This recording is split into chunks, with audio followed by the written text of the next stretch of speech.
Off acknowledging in this movie that the first movie was a fictional movie and that our 5 characters are here because they're obsessed with the first movie as a movie, and they've come to sort of take a tour of the first movie's locations of where it was shot, and we sort of have a romp in the woods where everyone's having a good time reminiscing about the first movie, and then when they come back to an interior space, that's when they realize that perhaps the Blair Witch legend could be real, even if the first movie was a fictional film. What I wanted to do with this sequel is to do everything that is unexpected, what people are not expecting in a sequel to Blair Witch. First of all, the horror does not happen in the woods. The psychological unraveling, the horror, all the scary things happen in an interior space when we are out of the woods. That, I think, is going to surprise people. I wake up sometimes and I realize that I've been dreaming my own shots.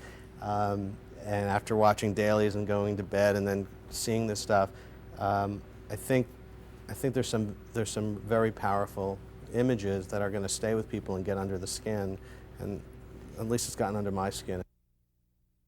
I think as we move into and have moved into the 21st century and we've become such a scientific and technologically advanced society, I think people are craving mystical occurrences and craving a deeper meaning to their lives and a deeper level of spirituality, and I think that accounts for the current popularity of witchcraft, the growing presence of Wiccans coming out of the closet and pronouncing their religious beliefs, and people looking for mystical occurrences to make their lives feel richer and fuller. In my documentaries, I do not use any narration and often rely on local newscasts to tell the story, to move the story to the next level, and that's something I wanted to introduce into this film. So we have a lot of key moments where the narration, so to speak, or the story points are delivered through local anchors. He's a bit of a hermit, and finally this Blair Witch phenomena came along and gave him this niche to exploit, and he got really possessed by this great idea. If people are believing that this is real, then I am going to drain it for every dollar it's worth. A lot of kids are going to love this film because of the first one, but I think what's going to be interesting is that a lot of older people are going to come because of Joe Berlinger's documentary history and expect a certain sophisticated film work that the first one didn't have. I actually read for Steven's role, and he said, "You're no good at this." He stopped short of saying I stunk, and said, "Would you read my role now?" And so I started reading that, and then he kept having girls come in and read opposite me. About 3 or 4 hours later, I kind of realized that I think I was in the running for the role, and then finally they gave it to me. I get 4 young campers that want to come out and see the sites of the original Blair Witch, the Parr Ruins, where Ellie Kedward, Eileen Treacle, and Rustin Parr were all possessed by the Blair Witch. They've created this map for all of us, with this dialogue, but they're not, they haven't locked it in and frozen it that we can't explore it while we're on the set, because things have been changing every day when we walk on set. We'll start a scene, but just because the very nature of how large the tree is, or how scary a certain element of the set is, it adds some nuance to the scene where it goes off, and we'll improv, and we won't even know where it's going, and Joe will say, "Let's do that." You're going to this movie because you liked the first one, and you liked, like, it worked on you in some way. So they already like this world, and we're just inviting them into, like, sort of a world with more characters and more depth of, like, situation.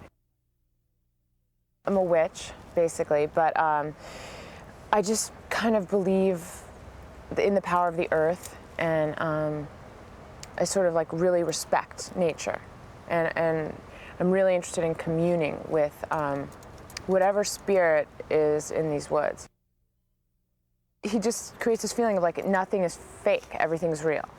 And I don't know, it's just something in his presence and the way he looks at life, really, and the way he looks at filmmaking. I think everyone sort of wants to hate it because it, you know, it was such a big deal, the first one. Everyone's like, oh, I know this trick, you know, it's like, right, it's not real or something, you know. But I think we're going to come at them with an angle of it's more real than you think.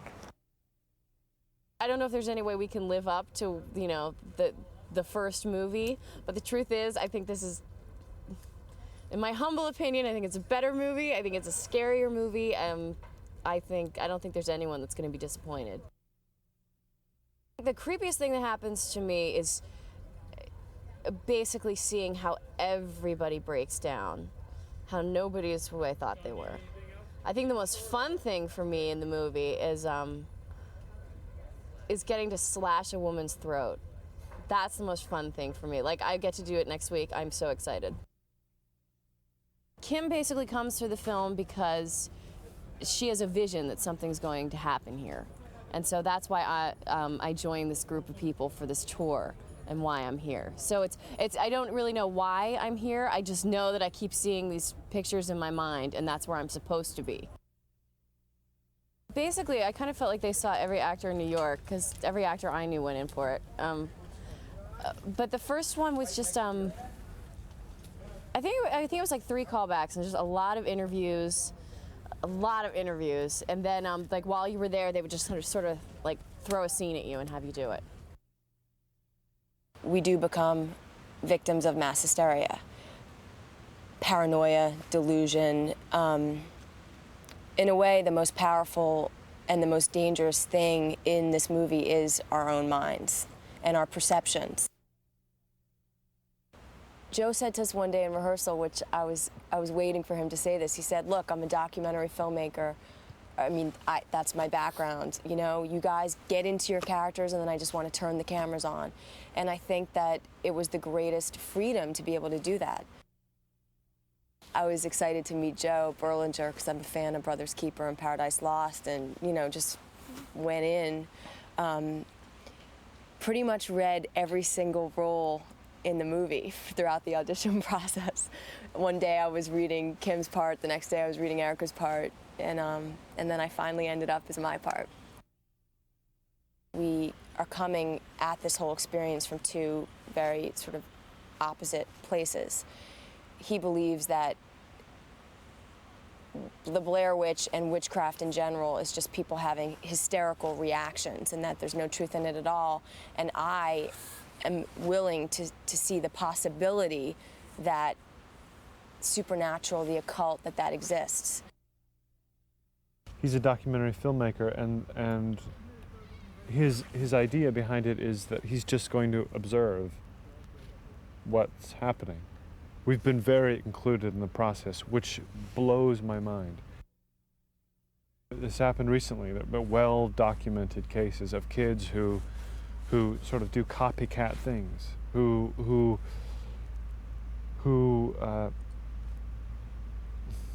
sort of want to be scared in a way, and then end up freaking themselves out. And that's what we end up doing to the nth degree, you know. And that's Joe's take on it anyway, is that it's a bit of a sort of media-inspired frenzy. His specialty's in mass hysteria, mass psychology, and it comes true. But he comes around slowly because he cannot believe what's happening. We're here for academic reasons. And her take on it is she's a folklorist. She's about, you know, oh, isn't the legend interesting? You know, it started with a grain of truth. There must be something about it. And so we come at it from those 2 opposing points of view.